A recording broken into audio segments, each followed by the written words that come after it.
This is Melissa Corsetti with Berkshire Hathaway Home Services, real estate broker. I just wanted to get all of my clients, friends, and family together to chat about some questions that we've been having for a while and that I get on a daily basis about where the market is with mortgage rates. Is it a good time to buy right now? What's going on with the stock market? Just a lot of things that people have at the front of their minds. And so I thought this would be a useful tool for people to look at. And I wanted to bring on my go-to for this, Jason Marshall. He is a mortgage broker with Arbor Financial. And we've been working together for about 8 years, and I'll let him tell you a little bit about himself. But the thing that I like most about Jason is that he is a financial advisor. That's his background. He's a mortgage broker by profession, but most of all, his heart is in it, and he's very, very knowledgeable and keeps on top of all the trends as far as like what's going on with the market, what to expect, and he just helps alleviate some of the anxieties that my clients are having, but through knowledge and expertise. So I'm going to bring him on right now and let him share a little bit with you about what he does. I appreciate the introduction. It's been really nice working with you over the years. So I'm looking forward to answering some of your questions. Jason, tell us a little bit about Arbor Financial and what you do. Yeah, I got into the industry in just before the '08 crisis, and I worked at a couple different lenders over the years. And just in October, I went into the kind of the broker world at Arbor Financial Group. It's a small company out of California.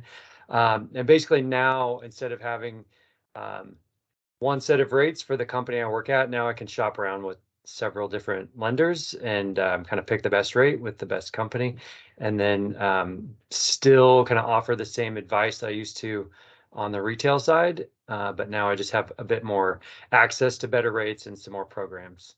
So that's where I'm at now.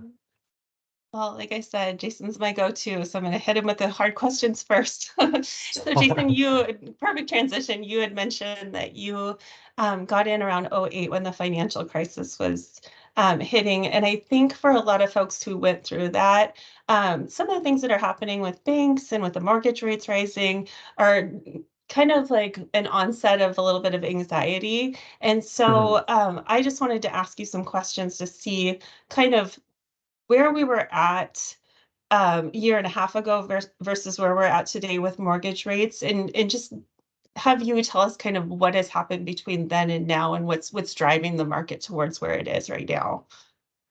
Yeah. So during the COVID pandemic, the Federal Reserve jumped in and started buying mortgage-backed securities and driving interest rates low. And so they pretty much allowed most everyone in the country who had a mortgage to refinance into a super low rate. And then we started to see signs of inflation about a year and a half ago. And inflation kind of drives mortgage rates up, which we can get into in a little bit in more detail. But basically, with interest rates kind of following inflation, now all of a sudden we find ourselves in a roughly 6.5% rate environment, whereas a year and a half ago we were down in the upper twos, low threes. So we're kind of starting to see the effects of those in a lot of different ways. One of those is some of the weaker banks have started to go under. So that's kind of where we're at right now. Rates aren't as high as they were back in November, which is when they peaked, which is also when inflation peaked. So yeah, that's kind of where we're at right now. Yeah, and we have seen some good things happening lately. I mean, in November, like you said, we were in kind of like the 7.25 range, where now we're kind of getting towards the lower sixes. And traditionally, when you're looking at mortgages over time, that's a pretty common rate, right? Like if you're looking at trends, what does 6% mean? Like if you're looking at a 10 to 15 year trajectory? Yeah, I mean, historically, right around in the fives, low sixes is kind of the historical average. After the '08 crisis, again, the Federal Reserve jumped in and drove rates down to increase housing demand because we had just had a crash. And so we all kind of got used to that. It's been a while now. So we're what, 15 years on since then. And so kind of the reaction every time something happens is for the Federal Reserve to jump in and try to drive interest rates down. And so, yeah, that's kind of, we're in that downward trend. Um, which I have a couple of charts just to kind of back up what I'm saying here. I I love don't know if you want charts. to jump in and look at those now or, Yeah, no, um, I'd love to. Yeah, give us the data because you've discussed with me okay. a lot about how um, kind of what the stock market versus bonds and that kind of thing. And Hmm. so we'll get into that. But yeah, I'd love to Okay. see any data that you have. Okay. Yeah. So a lot of folks kind of, when I say the Federal Reserve jumped in and dropped interest rates, they're not exactly driving mortgage rates themselves down. It's an indirect relationship. So they have a rate that they set, which is what banks lend each other overnight. And that is sort of the base rate. And then all other rates are kind of a function of that move. So they're not actually going into the system and turning down mortgage rates. Mortgage rates tend to follow inflation. So right now, I'll just show you a chart really quick of mortgage rates versus inflation. So I'm going to share my screen. I'm not super technically savvy, but I'm going to do my best for you. So here we go. Okay, can you see my screen here? Yeah. Okay, so this first chart is the inflation data. It's just going back to '03. So you can kind of see the '08 crisis, we have inflation drops dramatically. So we actually went into below zero there at that gray line. So we were in a deflationary environment for a while. And then this is the mortgage rate chart for the same time period. So you can kind of see right in here where my cursor is, that's the Federal Reserve's reaction as 2008 turned into '09. You see this big drop here. And then they were kind of flat, kind of in a channel. And then you can see right now this big spike up in mortgage rates corresponds to this big spike up in the CPI, so core inflation. So you can see the peak here in November, and then corresponds to the same peak. And so we're in a downtrend, but it's just taking a while for us to get, back to some semblance of what we've been used to for the last decade. So Yeah. that is my chart of the Q&A. So I love it. Well, yeah. it definitely gives a visual to what we're talking about to be able to see kind of how those things are correlating. Yeah. But one thing that I'm hearing a lot from my clients is just that there's a lot of talk about the Fed rate raising here soon, and just Mhm. worried about what that's going to do to the interest rate. So, do you mind speaking a little bit to that? Yeah, yeah. So whenever the Federal Reserve raises interest rates, that is seen to it's a tightening of the money supply. So it's tightening lending credits. So it's the opposite of when they're dropping rates, they're trying to get people to spend. Credit card interest rates are low, people kind of feel free to spend. So that increases inflation, right? So now they're raising rates, which is causing the economy to contract. And so it's causing deflation. So it's actually, as they're raising rates, it's good for mortgage rates because people see it as them fighting inflation, right? So we're starting to see lumber prices are coming down, gas prices are kind of inching their way down. Shelter costs are coming down, rents are coming down. So we've kind of rounded that peak in inflation. So even though the Federal Reserve is still raising rates, we're starting to see mortgage rates come down because inflation's coming down. So that's kind of that relationship. So that's why when I when I'm predicting that we're going to see lower rates in the future, it's because inflation is decreasing in the future. Does that make sense? Yeah, yeah, it Okay. does. And I think that people naturally just to think any increase in the Fed rate directly Mhm. correlates to an increase in interest rates, and that's not the way that it actually goes. It's not Exactly. Yep. correlated in that way. Yeah. Yeah, so I just have a couple of questions from some clients Mhm. that I just was asking around, and you answered most of them, but I think this whole like Silicon Valley and Signature Bank situation that's going on right now has people, like I said, we've all got a little bit of PTSD from 2008 and when the banks were starting to kind of collapse a little bit. And you had mentioned before when we were talking that they're weaker financial systems, and that's why that's happening. Do you mind just kind of going into a little bit of depth on that and how you think it will impact the market? Um, yeah, I think, it's already started to happen where some of the, you know, more, I guess, banks that were not as well capitalized, banks that were not as well run, mortgage companies that were not as well managed, or have sort of started either collapsing or exiting parts of the market, right? So, Mhm. um, Wells Fargo Bank, for example, I'm not saying that they're weak or anything, but they exited the broker business, right? There's another bank, North Point, that exited correspondent lending. My old company, Finance of America, exited retail mortgages entirely. So we're just seeing fewer players in the market.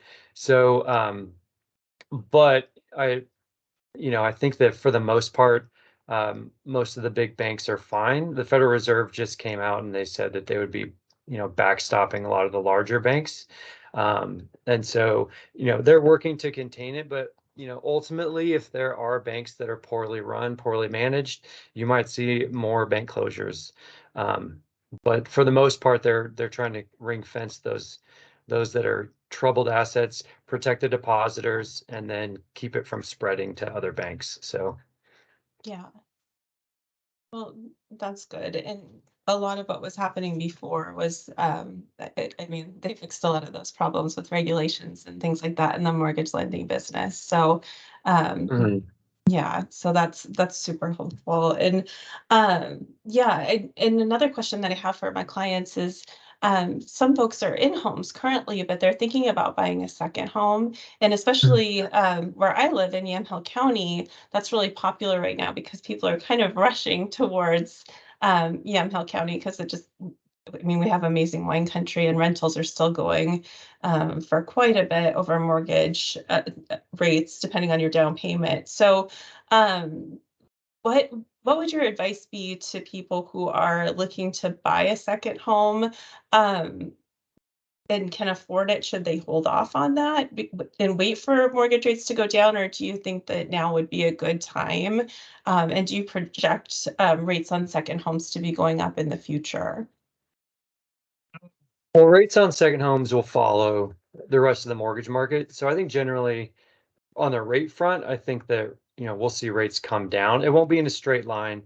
And, week to week, it varies, especially with how volatile the market's been. But, the folks that are looking at second homes, um, are not in the same time crunch as somebody who's buying a house to live in, right? So I think you could take advantage of the ability to be patient, whereas someone selling might be in a rush to sell, et cetera. And so you can take advantage of those types of situations. But I would also say that you want to be a little bit conservative in terms of not overextending on a property. So I don't think it now is the time to play hero necessarily and go big time on a second home. But if it's something you're going to use and enjoy, and it's second home is typically vacation property or in a location where you're working or to be near family, etc., then by all means use it for that purpose. I wouldn't say to go out and buy something because you think it might appreciate, because I don't know that we're in that environment where we're going to have crazy appreciation like we did over the last few years. So certainly, if you have something in a place you want to be and you're going to use it, I'd go for it. So. Yeah. Well, and Yeah. especially based on location. I mean, that's half of a real estate question too. Based on location, if you see the area booming and you study rental trends as far as how much things are renting for, Hmm. there are a lot of great pockets to purchase properties right now, where you can get return on your investment as far as rental dollars. Hmm. So it's not a terrible time to buy. It's just location oriented and what works best for you and your financial portfolio. Yeah. But yeah, just having an honest understanding of kind of what's going on right now. And yeah, like you said, we're not seeing things appreciate per se, but we're not seeing the prices go down. And that's Hmm. typically when you see the rates go up, then the prices go down. But inventory is just so low right now that the prices Hmm. are still really steady. And so I think the frustration among my clients, my buyers right now is just that like the mortgage rates are going up. So they're like, yay, the prices are going to go way down and Yeah. this is going to be great. But the problem is that there's still so much of a demand and it depends on the price point, but there's so much of a demand and in certain pockets where rentals are still doing really, really well, you're still going to have people purchasing those investment properties. So over time, if you look at the trends, real estate always pays out over time. It's just a matter of like, you're not going to be able to cash out immediately on your investment with the way that things are going right now. But definitely there's a ton of potential out there. It's still a good time to buy. I would recommend for people who are looking to buy that first week when a home goes on the market, if it's within a certain price point, waiting to see kind of what happens. The first person who makes an offer is kind of the one that sets the standard.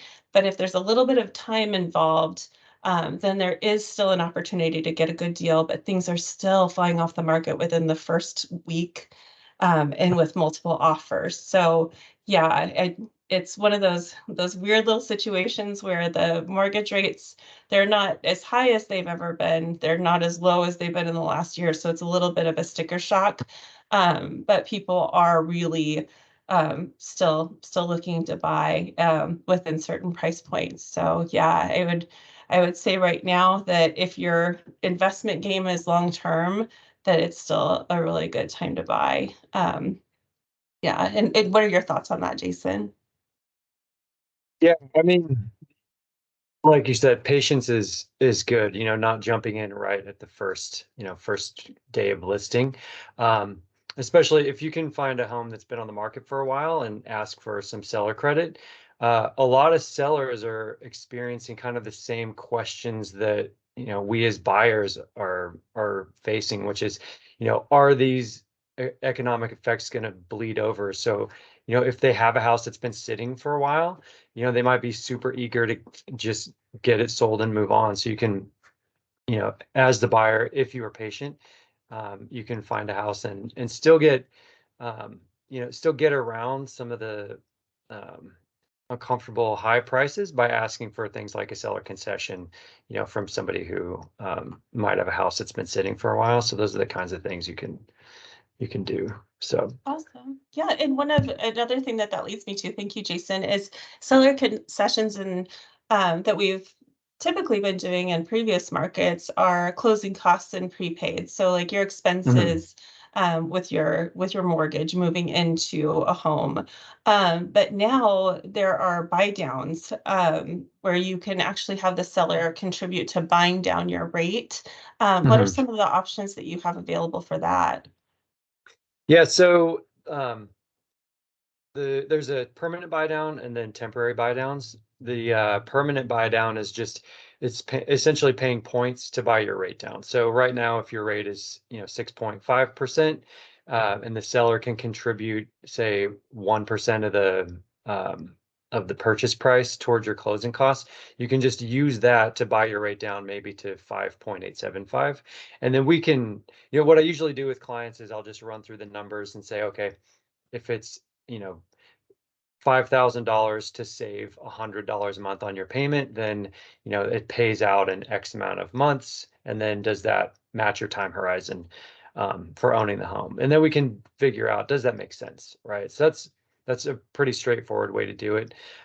They also have temporary buy downs, which is something that just came about in the last year and a half or 2 years, which essentially you pay, well, it has to come from the seller. So they provide a closing cost credit, and we determine what the base rate is based on the market. So right now, if it's that same 6.5%, you pay a certain amount of money, which we calculate, and then you can buy it down. Essentially, it's 1% per year. So if you do what they call a 2-1 buy down for 2 years out, your interest rate is a variable. Well, but it's not a variable that can go up or down. It basically only goes up. So you take a 6.5% starting rate, 2-1 buy down buys it down to 4.5% for the first year. Second year, it's at 5.5%, and the third year it goes to 6.5%, where it stays for the life of the loan. Mhm. Um, I'm not super excited about this option because I don't like the idea of having a client's payment go up that much. Mhm. But if you can shorten that time frame to just 1 year, and sometimes that can make sense. So that's the kind of thing that's out there. I like the permanent buy down personally because you buy it down one time and then that's it, unless you were to refinance. Um, so those are some of the options on how to spend that seller credit. Yeah, and I love that about you, Jason. One of the things that I'm hearing a lot from people is that that they're being talked to a lot about these like 3-2-1 type buy down situations. Hmm. And um, it sounds good when you're in the 4.5% range. Hmm. But if you can't afford the 6.5% range now, what do you think in the future is going to change in your income to get you to that 6.5 point? Because 2 years goes by really, really fast. Yeah, yeah. And the last thing that Jason and I want to do is have our clients call us because they weren't able to refinance because the interest rates didn't go down, or they can't afford their mortgage payment, and what was once Hmm. an affordable house is no longer affordable. Jason and I are both in it for the long game, and we want you to be happy in your home, but we also don't want you to be house poor. So those are all things to consider. And if you foresee some big changes, if you're getting an inheritance or something really great coming up, or you um, you opened your fortune cookie and you got the winning lottery numbers, like those are all great things to consider. But really, the reason why I love having Jason on my team is that he helps my clients understand the long game and really educates them on what their personal goals are and what they will be able to afford. So Jason, thank you so much for taking the time to chat with me today. And I think this is super helpful. I know these are questions that I'm getting every day from my clients. And really, I mean, it's just meant to be informational. But yeah, if anybody has questions about rates that maybe we didn't go over, we went over second homes, we went over what's happening with some of these buy down rates. Just kind of what's going on in the housing market, what projections are with interest rates, how the Fed affects that. If there's anything that you want to know in depth, please feel free to reach out to Jason or me, and we'll have our contact information on the post for this video. So you can reach out to either one of us, and we're in close contact. We talk to each other at least a couple times a week. So if the question doesn't apply to me, then I can get it to Jason very quickly. Yeah, and I appreciate it, Melissa. And yeah, I just want to say your clients are very fortunate to have you representing them. Oh, thanks, Jason. Yeah, of Likewise. course. We wouldn't have been working together for 8 years if it didn't somehow mesh together. So thank Right. you again for always being a resource. And yeah, like I said, we're both in it for the long game. So whether you're thinking to purchase tomorrow or you're looking at a plan to be able to afford your first home in 2 to 5 years, I don't plan on retiring anytime soon. I don't think Jason does either. So Um, we're here to help. So just reach out to us in any way. Um, and we'll include our contact information if you have any additional questions. Awesome. Cool. Thanks, Melissa. Thanks, Jason. Have a great night. Thanks for spending this You time too. with us. Uh-huh. Bye.